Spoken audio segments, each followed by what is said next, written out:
जय हिंद दोस्तों, कैसे हैं आप सभी। आशा करता हूं बहुत ही अच्छे होंगे। दोस्तों, अगर स्टैटिक जीके में तगड़ा स्कोर करना है तो आज का यह सेट आपके लिए गेम चेंजर साबित होने वाला है। इस वीडियो में ऐसे खतरनाक प्रश्न हैं जो railway group D, NTPC, SSC और यूपी पुलिस या किसी भी अन्य एग्जाम की तैयारी कर रहे हैं जहां पर स्टैटिक जीके पूछा जाता है। यह सेट आपके लिए महत्वपूर्ण रहेगा, तो तैयार हो जाओ और शुरू करते हैं आज का सबसे शानदार सेशन। देखते हैं पहला क्वेश्चन क्या पूछा है। जो भी क्वेश्चन है इंपॉर्टेंट और सिलेक्टेड क्वेश्चन है आपके आने वाले एग्जाम के लिए। चलिए देखते हैं पहला क्वेश्चन क्या पूछा है आपसे। पहला क्वेश्चन पूछा है, भारत का पहला राष्ट्रीय उद्यान हैली नेशनल पार्क। भारत का पहला राष्ट्रीय उद्यान कौन सा था, यह भी एग्जाम में पूछता है। तो यह हैली नेशनल पार्क था। इसकी स्थापना जो हुई थी वह 1936 में हुई थी। आपसे पूछे कि वर्तमान में किस नाम से जाना जाता है, यह आपसे पूछा। चलिए राइट आंसर आप लोग कमेंट बॉक्स में लिख दीजिए। बताइए इस प्रश्न का राइट आंसर क्या हो जाएगा। राइट आंसर हो जाएगा ऑप्शन ए, जिम कॉर्बेट राष्ट्रीय उद्यान इस प्रश्न का राइट आंसर हो जाएगा। ऑप्शन ए इस प्रश्न का राइट आंसर है। Jim Corbett national park Bharat का पहला राष्ट्रीय उद्यान है। इसका स्थापना वर्ष 1936 में हैली नेशनल पार्क के नाम से हुई थी। बाद में प्रसिद्ध शिकारी एवं प्राकृतिकविद जिम कॉर्बेट के सम्मान में इसका नाम जिम कॉर्बेट राष्ट्रीय उद्यान रखा गया। यह उत्तराखंड के नैनीताल और पौड़ी गढ़वाल जिले में स्थित है। बाकी विकल्पों की बात करें तो कान्हा राष्ट्रीय उद्यान, यह भी ध्यान रखिएगा मध्य प्रदेश में स्थित है। कहां पर है कान्हा राष्ट्रीय उद्यान, तो यह आपका एमपी में हो जाता है। दुधवा राष्ट्रीय उद्यान, दुधवा राष्ट्रीय उद्यान जो है उत्तर प्रदेश में है। और राष्ट्रीय राजाजी उद्यान जो है यह उत्तराखंड में स्थित है, लेकिन भारत का पहला राष्ट्रीय उद्यान या नहीं। अच्छा, बाकी बात करें तो भारत में प्रोजेक्ट टाइगर की शुरुआत कब हुई थी। भारत में प्रोजेक्ट टाइगर की शुरुआत 1973 में हुई थी। अब चलते हैं अगले प्रश्न क्यों देखते हैं। अगला प्रश्न क्या पूछा है आपसे। अगला प्रश्न जो पूछा है वह पूछा है, संघाई सहयोग संगठन एससीओ की स्थापना किस वर्ष की गई थी। बताइए, यह भी बहुत ज्यादा महत्वपूर्ण प्रश्न है आपके आने वाले एग्जाम के लिए। बताइए क्या है इसका राइट आंसर। आपसे पूछा कि संघाई सहयोग संगठन एससीओ की स्थापना किस वर्ष की गई थी। बताइए क्या होगा। राइट आंसर हो जाएगा ऑप्शन बी 2001। 2001 इस प्रश्न का राइट आंसर हो जाएगा। संघाई सहयोग संगठन एससीओ की स्थापना वर्ष 2001 में की गई थी। इसका उद्देश्य क्षेत्रीय सुरक्षा, आर्थिक सहयोग और आतंकवाद से लड़ना है। भारत और पाकिस्तान 2017 में एससीओ के पूर्व सदस्य बने हैं। इसकी स्थापना वर्ष कब है, तो स्थापना वर्ष जो है 2001 में इसकी स्थापना हुई थी। इसका मुख्यालय कहाँ है, तो मुख्यालय जो बीजिंग चीन में है। भारत सदस्य बना 2017 में, यह भी ध्यान रखिएगा। चलते हैं अगले प्रश्न की ओर देखते हैं। अगला प्रश्न क्या पूछा है आपसे। अगला प्रश्न पूछा है, प्रसिद्ध केबुल लामजाओ राष्ट्रीय उद्यान जो दुनिया का एकमात्र तैरता हुआ पार्क है किस राज्य में स्थित है। आपसे पूछा है कि प्रसिद्ध केबुल लामजाओ राष्ट्रीय उद्यान जो दुनिया का एकमात्र तैरता हुआ पार्क है किस राज्य में स्थित है। बताइए राइट आंसर क्या हो जाएगा। तो राइट आंसर जो हो जाएगा वो हो जाएगा ऑप्शन सी, मणिपुर। मणिपुर इस प्रश्न का राइट आंसर है। ऑप्शन सी इस प्रश्न का राइट आंसर हो जाएगा। केबुल लामजाओ नेशनल पार्क दुनिया का एकमात्र तैरता हुआ राष्ट्रीय उद्यान है। फ्लोटिंग नेशनल पार्क माना जाता है। यह मणिपुर की प्रसिद्ध लोकटक झील पर स्थित है। यह फूमदी नामक तैरती हुई वनस्पति और मिट्टी के द्वीप पाए जाते हैं। यह संकटग्रस्त संघाई हिरण के लिए प्रसिद्ध है। लोकटक झील उत्तर पूर्व भारत की सबसे बड़ी मीठे पानी की झील है। संघाई हिरण को मणिपुर का राज्य पशु माना जाता है। चलते हैं अगले प्रश्न की ओर देखते हैं। अगला प्रश्न क्या पूछा है आपसे। अगला प्रश्न पूछा है, 10 एलुत मरुस्थल किस देश में स्थित है। इंपॉर्टेंट प्रश्न है। चलिए बताइए राइट आंसर क्या हो जाएगा। अधिकांश लोग इस प्रश्न को नहीं जानते होंगे। आपसे पूछा कि 10 एलुत डेजर्ट एलुत मरुस्थल किस देश में स्थित है। बताइए राइट आंसर क्या हो जाएगा। राइट आंसर हो जाएगा ऑप्शन डी, ईरान इस प्रश्न का राइट आंसर हो जाएगा। डेजर्ट एलुत मरुस्थल ईरान में स्थित है। इसे विश्व के सबसे गर्म स्थानों में से एक माना जाता है। यह अपनी अत्यधिक तापमान और शुष्क जलवायु के लिए प्रसिद्ध है। नासा के उपग्रहों द्वारा यहाँ पृथ्वी के सबसे अधिक सतही तापमान दर्ज किए गए हैं। ये चीज ध्यान रखिएगा। 10 एलुत जो है यूनेस्को विश्व धरोहर सूची में भी शामिल किया गया है। चलते हैं अगले प्रश्न की ओर देखते हैं। अगला प्रश्न क्या पूछा है आपसे। अगला प्रश्न जो पूछा है वह पूछा, भरतनाट्यम शास्त्रीय नृत्य मुख्य रूप से किस भारतीय राज्य की देन है। आपसे पूछा कि भरतनाट्यम शास्त्रीय नृत्य मुख्य रूप से किस भारतीय राज्य की देन है। बताइए राइट आंसर क्या हो जाएगा। राइट आंसर कमेंट बॉक्स में लिख दीजिए। तो राइट आंसर जो हो जाएगा वो हो जाएगा ऑप्शन सी। ऑप्शन सी इस प्रश्न का राइट आंसर हो जाएगा। तमिलनाडु इस प्रश्न का राइट आंसर है। भरतनाट्यम भारत का प्रमुख शास्त्रीय नृत्य है। इसका उद्गम तमिलनाडु राज्य में हुआ है। बाकी विकल्पों की बात करें तो केरल कथकली और मोहिनी अट्टम प्रसिद्ध है। आंध्र प्रदेश कुचिपुड़ी प्रसिद्ध है। कर्नाटक यक्षगान प्रसिद्ध है। भरतनाट्यम या कहाँ का है, तमिलनाडु। कुचिपुड़ी आंध्र प्रदेश का, कथकली केरल का जो है कथकली है। ये सब ध्यान रखिएगा। चलते हैं अगले प्रश्न क्यों देखते हैं। अगला प्रश्न क्या पूछा है आपसे। अगला प्रश्न पूछा है, भोपाल गैस त्रासदी 1984 में किस विषैली गैस के रिसाव के कारण हजारों लोगों की जान गई थी। आपसे पूछा है कि भोपाल गैस त्रासदी त्रासदी 1984 में किस विषैली गैस के रिसाव के कारण हजारों लोगों की जान गई थी? बताइए राइट आंसर क्या हो जाएगा? राइट आंसर कमेंट बॉक्स में लिख दीजिए। राइट आंसर जो हो जाएगा वो हो जाएगा ऑप्शन ए मिथाइल आइसोसाइनाइड। इस प्रश्न का राइट आंसर हो जाएगा मिथाइल आइसोसाइनाइड। भोपाल गैस त्रासदी 2 से 3 दिसंबर 1984 को हुई थी। यूनियन कार्बाइड फैक्ट्री से मिथाइल आइसोसाइनाइड गैस का रिसाव हुआ था। इसे विश्व की सबसे बड़ी औद्योगिक दुर्घटनाओं में गिना जाता है। बाकी विकल्पों की बात करें तो इथाइल मरकैप्टन यह भी इंपॉर्टेंट है, एलपीजी में गंध के लिए उपयोग होती है। कब हुआ था भोपाल गैस त्रासदी? तो 1984 में हुआ था। कब हुआ था? 1984 में हुआ था। गैस था MIC यानी कि मिथाइल आइसोसाइनेट। स्थान गया था भोपाल मध्य प्रदेश। अब चलते हैं अगले प्रश्न को देखते हैं। अगला प्रश्न क्या पूछा है आपसे? अगला प्रश्न पूछा भारत का सबसे ऊंचा जलप्रपात कुंचिकल जलप्रपात किस नदी पर स्थित है? आपसे पूछा है कि भारत का सबसे ऊंचा जलप्रपात कुंचिकल जलप्रपात किस नदी पर स्थित है? बताइए राइट आंसर क्या हो जाएगा? राइट आंसर जो हो जाएगा वो हो जाएगा ऑप्शन डी वाराही नदी पर। वाराही नदी इस प्रश्न का राइट आंसर हो जाएगा। कुंचिकल जलप्रपात भारत का सबसे ऊंचा जलप्रपात माना जाता है या कर्नाटक राज्य में स्थित है। यह जलप्रपात वाराही नदी पर स्थित है। बाकी विकल्पों की बात करें तो शरावती नदी पर कौन सा? तो जोग जलप्रपात शरावती नदी पर स्थित है।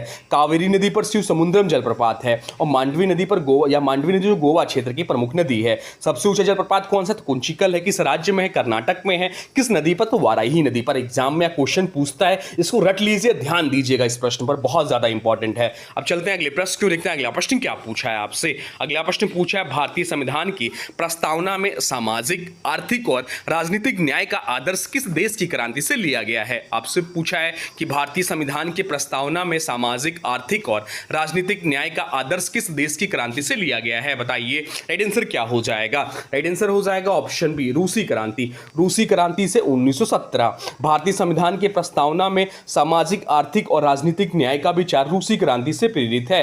रूसी क्रांति 1917 में हुई थी। समानता और समाजवादी विचारधारा पर इसका बड़ा प्रभाव पड़ा था। बाकी विकल्पों की बात करें तो फ्रांसीसी क्रांति, यह भी इंपॉर्टेंट। यहाँ स्वतंत्रता, समानता और बंधुत्व का विचार लिया गया। अमेरिकी क्रांति से मौलिक अधिकारों की प्रेरणा मिली। न्याय का आदर्श रूसी क्रांति, स्वतंत्रता, समानता और बंधुत्व फ्रांसीसी क्रांति से। ये चीज ध्यान रखिएगा। अब चलते हैं अगले प्रश्न को देखते हैं। अगला प्रश्न क्या पूछा है आपसे? अगला प्रश्न पूछा नालंदा विश्वविद्यालय को कुमारगुप्त प्रथम ने बनवाया था, इसे नष्ट करने वाला आक्रमणकारी कौन था? आपसे पूछा है कि नालंदा विश्वविद्यालय को कुमारगुप्त प्रथम ने बनवाया था, इसे नष्ट करने वाला आक्रमणकारी कौन था? बताइए राइट आंसर क्या हो जाएगा? राइट आंसर जो हो जाएगा वो हो जाएगा ऑप्शन डी बख्तियार खिलजी इस प्रश्न का राइट आंसर है। ऑप्शन डी इस प्रश्न का राइट आंसर हो जाएगा। नालंदा विश्वविद्यालय प्राचीन भारत का प्रसिद्ध शिक्षा केंद्र था। इसकी स्थापना गुप्त शासक कुमारगुप्त प्रथम ने करवाई थी। बख्तियार खिलजी ने 1193 ईस्वी में इसे नष्ट कर दिया था। इसकी स्थापना कुमारगुप्त प्रथम ने करवाई थी। विनाश बख्तियार खिलजी ने किया। स्थान कहाँ था? या तो बिहार में। चलते हैं अगले प्रश्न क्यों देखते हैं। अगला प्रश्न क्या पूछा है आपसे? अगला प्रश्न पूछा प्रत्येक वर्ष विश्व ओजोन दिवस कब मनाया जाता है? आपसे पूछा है कि प्रत्येक वर्ष विश्व ओजोन दिवस कब मनाया जाता है, वर्ल्ड ओजोन डे कब मनाया जाता है, यह आपसे पूछा है। चलिए बताइए राइट आंसर क्या हो जाएगा? तो राइट आंसर जो हो जाएगा वो हो जाएगा ऑप्शन सी 16 सितंबर। 16 सितंबर इस प्रश्न का राइट आंसर है। विश्व ओजोन दिवस हर वर्ष 16 सितंबर को मनाया जाता है। इसका उद्देश्य ओजोन परत संरक्षण के प्रति जागरूकता फैलाना है या मॉन्ट्रियल प्रोटोकॉल से संबंधित है। बाकी विकल्पों की बात करें तो 5 जून विश्व पर्यावरण दिवस मनाया जाता है, 11 जुलाई को विश्व जनसंख्या दिवस मनाया जाता है, तो 22 मई को अंतर्राष्ट्रीय जैव विविधता दिवस मनाया जाता है। विश्व ओजोन दिवस 16 सितंबर को मनाया जाता है। इससे संबंधित समझौता जो है मॉन्ट्रियल प्रोटोकॉल है। अब चलते हैं अगले प्रश्न क्यों देखते हैं। अगला प्रश्न क्या पूछा है आपसे? अगला प्रश्न पूछा है आधुनिक अर्थशास्त्र का जनक किसे माना जाता है? आपसे पूछा है कि आधुनिक अर्थशास्त्र का जनक किसे माना जाता है? बताइए राइट आंसर क्या हो जाएगा? राइट आंसर कमेंट बॉक्स में लिख दीजिए। तो राइट आंसर जो हो जाएगा वो हो जाएगा ऑप्शन है एडम स्मिथ। एडम स्मिथ इस प्रश्न का राइट आंसर हो जाएगा। एडम स्मिथ को फादर ऑफ मॉडर्न इकोनॉमिक्स कहा जाता है। उनकी प्रसिद्ध पुस्तक द वेल्थ ऑफ नेशन 1776 में प्रकाशित हुई थी। उन्होंने मुक्त व्यापार एवं पूंजीवाद का समर्थन किया। एडम स्मिथ स्कॉटलैंड के अर्थशास्त्री थे।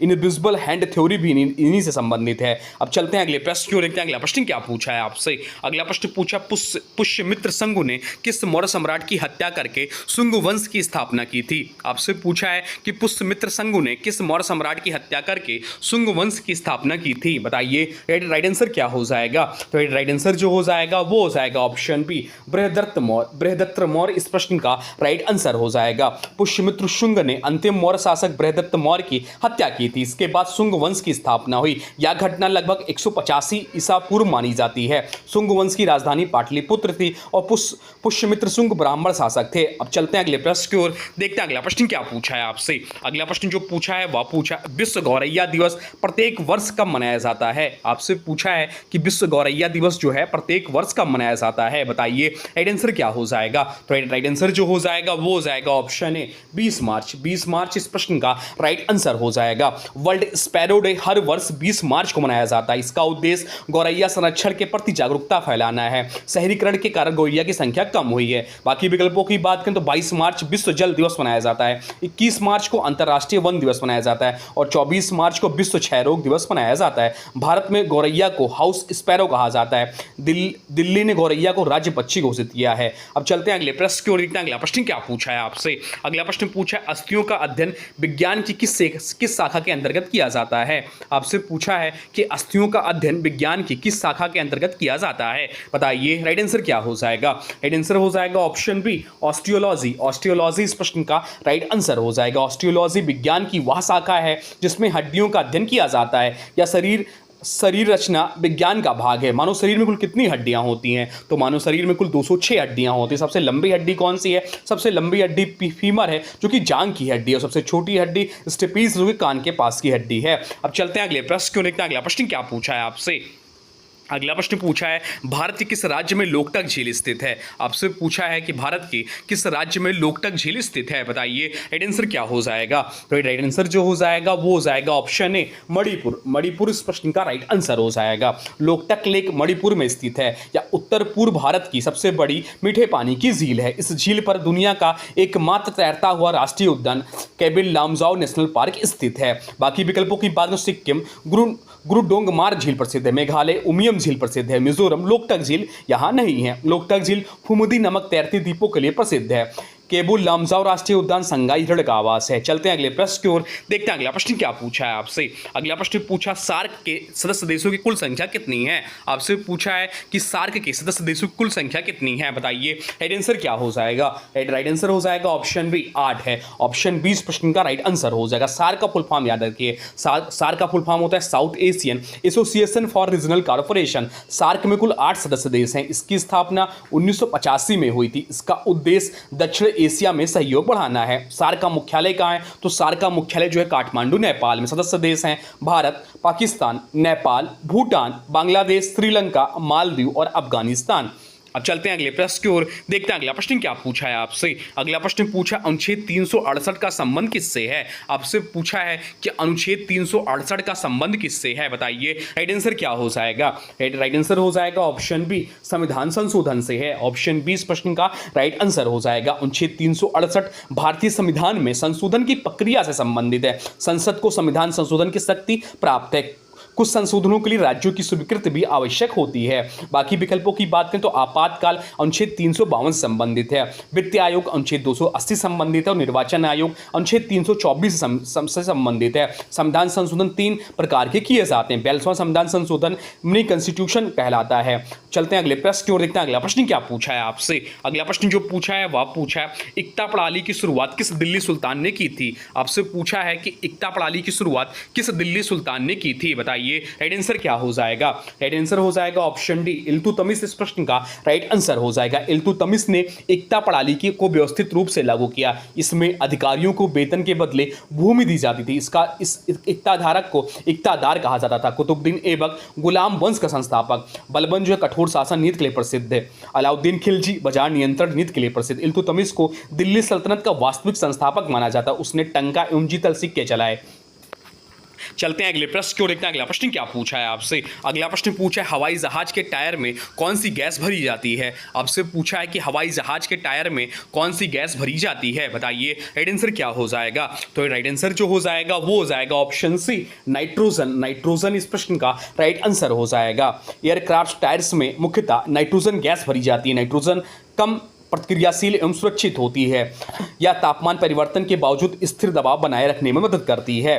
नाइट्रोजन का उपयोग रेसिंग कारों के टायरों में भी किया जाता है। वायुमंडल में लगभग 78% नाइट्रोजन पाया जाता है, उसके बाद 21% ऑक्सीजन पाया जाता है। अब चलते हैं अगले प्रश्न की ओर, जो कि आज का अंतिम प्रश्न बहुत ज्यादा इंपॉर्टेंट प्रश्न है। बताइए इसका राइट आंसर क्या हो जाएगा। अगर इसका राइट आंसर आप लोगों का कमेंट बॉक्स में आता है तो इसके लिए मैं आप लोगों के जवाब में एक्सीलेंट लिख के आप लोग का और एक बेस्ट विशेष आपके लिए लिखूंगा। चलिए, आपसे पूछा कि भारतीय संविधान के किस अनुच्छेद के तहत संसद को नया राज्य बनाने या वर्तमान राज्यों की सीमाओं में परिवर्तन करने का अधिकार है। बताइए राइट आंसर क्या हो जाएगा। राइट आंसर हो जाएगा ऑप्शन बी, अनुच्छेद 3 इस प्रश्न का राइट आंसर हो जाएगा। भारतीय संविधान का अनुच्छेद 3 संसद को नया राज्य बनाने का अधिकार देता है। संसद किसी राज्य की सीमा, क्षेत्रफल एवं नाम में परिवर्तन कर सकती है। ऐसे विधेयक को संसद में प्रस्तुत करने से पहले राष्ट्रपति की अनुमति आवश्यक होती है।